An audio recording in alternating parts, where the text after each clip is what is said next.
I'm Dracos, joined by the victorious Tally. Now, Tally, I want to start off. It's kind of a combination question, but there's two things that I got to know right off the bat, which is, one, what was the plan for Legacy this game? And two, did it involve giving the entire Oceanic fan base a heart attack? Because that's what it felt like to me.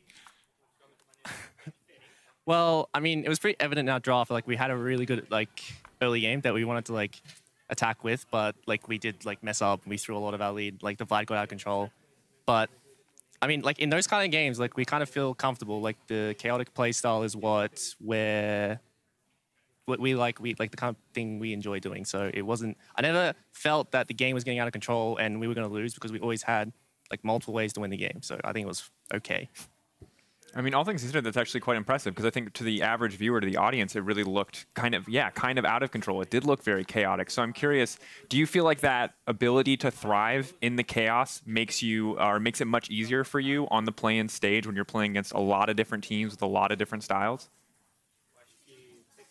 Yeah, it's definitely a good boon to have, because you don't really know what every team can do. You have vague ideas based on what you've watched, but they could have different plans. I've already seen Tristana mids and just crazy picks. So anything can happen. You just have to be ready to adapt.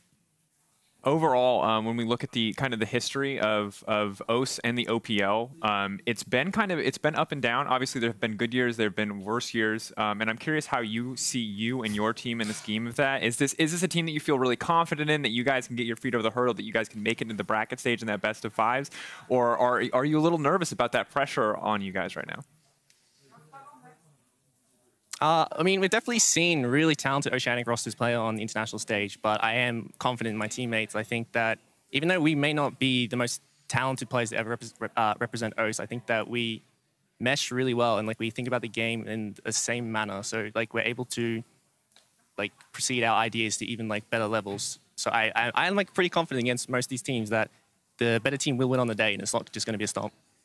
Excellent to hear. Final question. Can we expect the same amount of chaos that we saw in this game in the future games that you guys will be playing in the stage? Absolutely. I mean, this is what we enjoy doing, so I hope everyone enjoys watching it. It is so much fun to watch. Thank you again, Tally, for taking the time to talk. Good luck in your upcoming matches. Thank you. That's going to do it for us here. We're going to toss to a quick break. When we come back, the start of your next game and more Worlds 2020.